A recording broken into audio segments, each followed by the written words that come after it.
এই প্রশ্নের জবাব দিবেন। আগামীতে দেশ ইসলামের দেশ, আগামীতে দেশ ইসলাম ক্ষমতায় যাবে ইনশাআল্লাহ। কোন চোর, বাটপার, গুন্ডা, চাঁদাবাজ, মাস্তান এবং খুনিদেরকে এদেশের মানুষ আর ক্ষমতা নিবে না, দেখতে চায় না।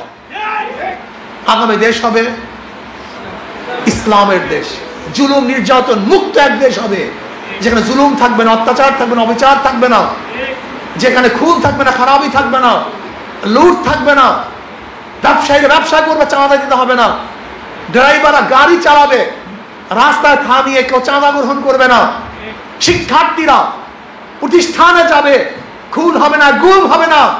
আজকে আমার মা বোনের রাস্তায় নামবে, ইজ্জত হানি হবে না।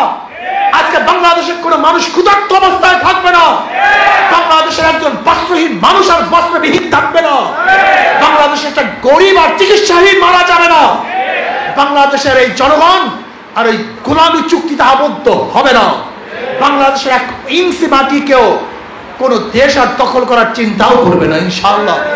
এই বাংলাদেশ একদিন ইনশাআল্লাহ পরাশক্তি হবে, এই বাংলাদেশ আজকে হোক কালকে পরাশক্তি হবে। আমরা নিজেরা না খেয়ে ইনশাআল্লাহ মিজাইল তৈরি করবে ইনশাআল্লাহ। আমরা না খেয়ে খেয়ে বাংলাদেশে হাজারো দেশ থেকে আমরা বিমান কিনবো, আমরা ট্যাঙ্ক কিনবো, নৌবাহিনীর মধ্যে আমরা বিভিন্ন ধরনের আমাদের সরঞ্জামাদি কিনে আমরা শক্তিশালী হব। অর্থাৎ বাংলাদেশের মানুষ কারোর কাছে মাথা নত করবে না ইনশাআল্লাহ। মনে করি বাংলাদেশে 92% মুসলমান। যদি আপনি মনে করেন যে পার্সেন্টেজ বেশির মাধ্যমে, সংখ্যাগরিষ্ঠ বেশির মাধ্যমে যদি সরকার নির্বাচিত হয়, তাহলে এদেশে তো মুসলমানের সরকার নির্বাচিত হওয়া উচিত ছিল, অন্য কোনো সরকার নির্বাচিত হওয়াটা অলিক ছিল। কিন্তু এখানে উল্টা হয়ে গেছে। এর কারণ কি? বিশাল কারণ, সেটা পরে বলবো। এখন যে রাজনীতি চলতেছে বাংলাদেশে, একটা হলো ইসলামপন্থীদের রাজনীতি, আর ইসলামের বিপরীত রাজনীতি। দুইটা ধারা সৃষ্টি হয়ে গেছে অলরেডি। কেউ ভারতের পক্ষে, কেউ ভারতের বিপক্ষে। কেউ ইসলাম হুকুমাত কায়েম করতে চায়, কেউ আমেরিকান সেই ডেমোক্রেসি গণতন্ত্রবাদ প্রতিষ্ঠিত করতে চায়। দুই ভাগে ভাগ হয়ে গেছে বাংলাদেশ। কি কথা ঠিক না? ইসলামপন্থীরা ইসলামের পক্ষে থাকবে, আর বামপন্থীরা বামদের পক্ষে থাকবে। ইসলামপন্থীর ইসলামের পক্ষে থাকবে, গণতন্ত্রবাদীরা গণতন্ত্রের পক্ষে থাকবে। ক্লিয়ার কার কথা? দুই ভাগে, দুই শিবিরে বিভক্ত হয়ে গেছে বাংলাদেশ। আগামী নির্বাচনে কি অবস্থা হবে? আগামী নির্বাচনে কারা ভোট পাবে? কথা ক্লিয়ার। যারা সুশাসন কায়েম করতে পারবে তারা ভোট পাবে, যারা সুশাসন কায়েম করতে পারবে না তারা ভোট ক্লিয়ার কার কথা। বিএনপি ভাবতেছে বিগত ইতিহাস থেকে যে বিগত দিনে বিএনপি এত ভোট পেয়েছে, আগামীতেও এত ভোট পাবেন। তা বিগত দিনে আওয়ামী লীগের নেতৃত্বে দেশ গঠন হয়েছে, এদের স্বাধীন হয়েছে, তারা ভারতে পালাইছে কেন? এটা তো ইতিহাস। বিগত দিনে আওয়ামী লীগ ক্ষমতায় ছিল, আজকে ক্ষমতায় নাই কেন? বিগত দিনে বিএনপি ভোট পেয়েছে, আগামী তো ভোট পাবেন সেই চিন্তায় আছেন না কেন? মানুষ ভোট দিবে ওই যে ভোলাতে স্বামীকে আবদ্ধ করে তার স্ত্রীকে ধর্ষণ করার জন্য। কেন ভোট দিবে বিএনপিকে আমাকে বলুন? ওই যে ইসের মধ্যে আপনার ওই লালমনিরহাট থানায়, পাটগ্রাম থানা, হাতিবান্ধ পাটগ্রাম থানা, এই পাটগ্রাম থানা সমস্ত পুলিশদেরকে মারার জন্য, থানা লুট করার জন্য, থানা ভাঙচুর করার জন্য আপনাদের ভোট দেবে? আপনি বলুন। বিএনপির কথা বললে আপনি বিএনপির বিরুদ্ধে কথা বলেন। আমি তো বিএনপির বিরুদ্ধে কথা বলি নাই। যারা সাংবাদিক আছে, মিডিয়া আছে, তারা কথা বলে, আমরা সেটা শুনায় দিই। আমি তো আর তজিমুদ্দিনে ছিলাম না, মিডিয়া বলছে তজিমুদ্দিন এই ঘটনা ঘটছে। আজকে দেখেন বিএনপি ওই যে কোথায় যান, লাহুজান, আজকে বিএনপি রাহুজানে দুই গ্রুপে মারামারি করে আজকে একজন মারা গেছে। প্রতিদিন হত্যা হচ্ছে, প্রতিদিন। এই পর্যন্ত 150 উপরে খুন হয়ে গেছে। বিএনপি নিজেরা নিজে মারামারি করতে করতে বহুত লোক পঙ্গু হয়ে গেছে। এখনো ক্ষমতায় যায় নাই, এখনো ক্ষমতায় যায় নাই।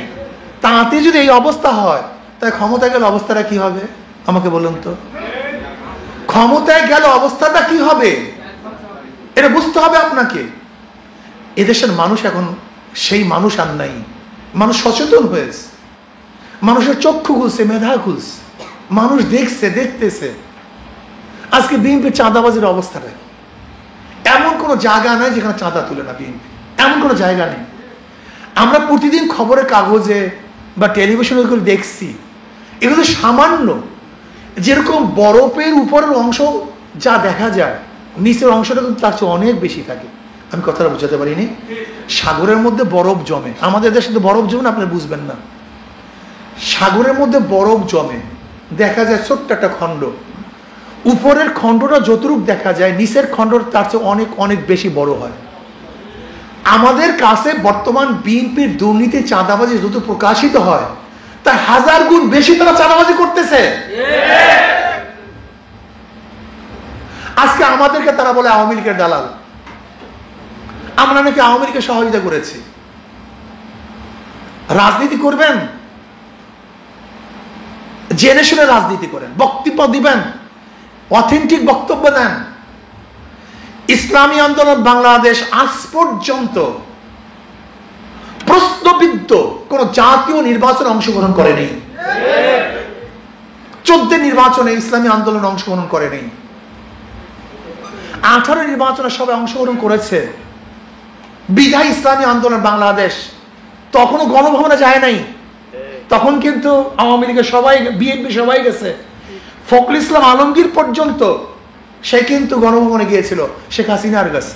কিন্তু ইসলামী আন্দোলন বাংলাদেশ কিন্তু 18 নির্বাচনে অংশগ্রহণ করছে, কিন্তু শেখ হাসিনার সাথে বৈঠক করেনি, আওয়ামী লীগের বৈঠক করেনি। 2024 নির্বাচনে ইসলামী আন্দোলন বাংলাদেশ পার্টিসিপেট করে নেই, তার নির্বাচন অংশগ্রহণ করেনি, যায় নাই। বরং 18 নির্বাচন যেটা সবাই বয়কট করেছে, ফলাফল প্রত্যাখ্যান করছে, বিএনপি কি করছে?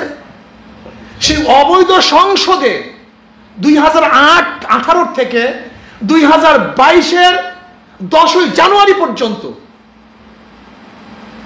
18 থেকে ডিসেম্বর পর্যন্ত, 10ই ডিসেম্বর পর্যন্ত সেই সংসদকে তারা বৈধতা ঘোষণা দিয়েছে। তারা ছিল সেই সংসদে।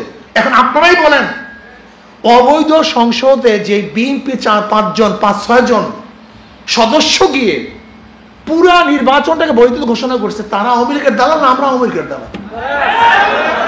আচ্ছা বলেন তো, বিএনপি আওয়ামী লীগকে নিষিদ্ধ করার ব্যাপারে সবচেয়ে বেশি বাগ্দারা দিয়েছে যে আওয়ামী লীগ নিষিদ্ধ করা যাবে না। এই বক্তব্য সবচেয়ে বেশি আওয়ামী লীগের, এই সে বিএনপি নির্বাচনে আনার জন্য, আওয়ামী লীগকে নির্বাচনে আনার জন্য, যেন আওয়ামী লীগ ইনক্লুসিভ নির্বাচন হয়। ইনক্লুসিভ নির্বাচন হওয়ার ব্যাপারে সবচেয়ে বেশি বক্তব্য কি দিছে? এই বিএনপি।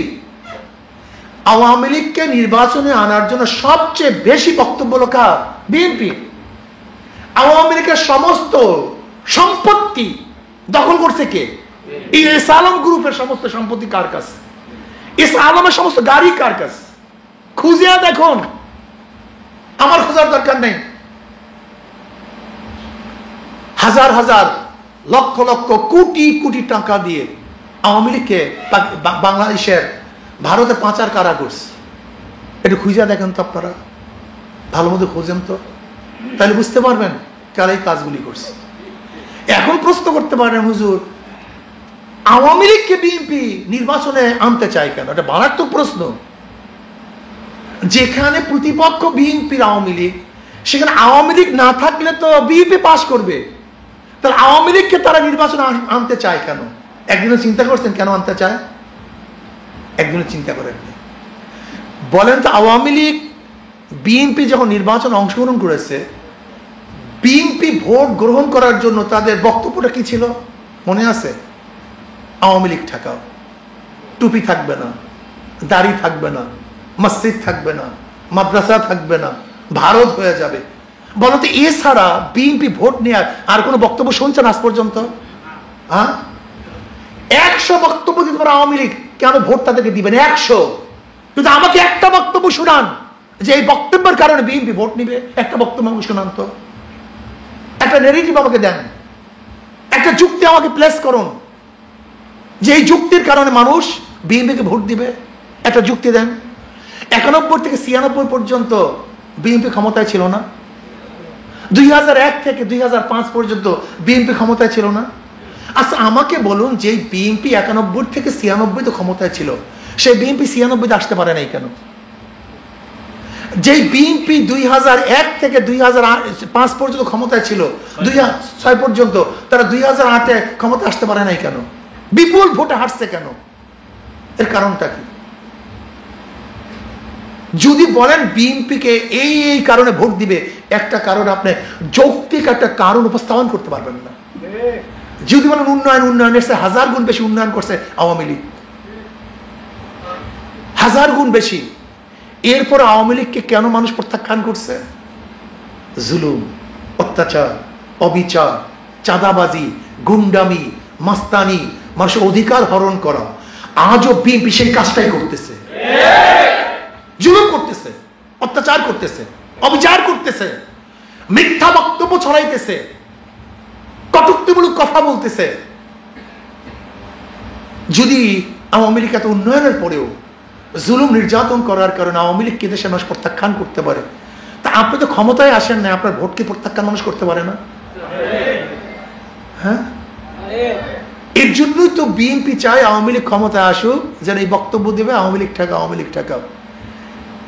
যদি আওয়ামী লীগ নির্বাচন অংশগ্রহণ না করে, তাহলে সবার জবানের মধ্যে একটাই স্লোগান উঠবে, বিএনপি ঠেকাও, বিএনপি ঠেকাও, বিএনপি ঠেকাও।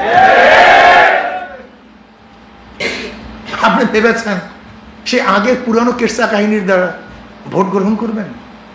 আমাকে বলুন, বর্তমান নেট খুললে, মিডিয়ার মধ্যে দেখলে, যেরকম 2001 থেকে 2005 পর্যন্ত শুধু আমরা দেখেছি খাম্বা কেস। কি কেস? খাম্বা মনে আছে তো? কারেন্টের খাম্বা কেস, ট্রান্সফার কেস, হাওয়া ভবন, কত ভবন আমরা দেখেছি। এখন আমরা কি শুনতেছি? বিএনপির কি গুণ? 9 মাসে 150 খুন, সাদা নেয় পল্টনে, চলে যায় লন্ডনে। শুনি, এটা আমার বক্তব্য না, বক্তব্য আমার না, এটা পাবলিক বলতেছে ভাই, বক্তব্য আমার না। আচ্ছা ভাই বলেন তো, আপনার নেতা এত ভালো, তাই মিলিটারির ওই সময় মাজা ভেঙে দিয়েছিল কেন আপনার নেতা? আপনি বলুন, আমার বক্তব্য না কিন্তু। আমার মন খারাপ করিয়েন না, রাগ করিয়েন না। যদি এতই ভালো ফেরেস্তা হয়, তা আর্মিরা মাজা ভাঙছিল কেন? আপনারাই তো বলছেন। বিএনপির হাজারো লিডারদের মুখে বক্তব্য শুনেছি, আমার লিডারের মাজা ভেঙে দিয়েছে, তারপরে লিডার এখনো আছে, তা মাজা ভাঙছিল কেন? এই প্রশ্নের জবাব দিবেন। আগামীতে দেশ ইসলামের দেশ।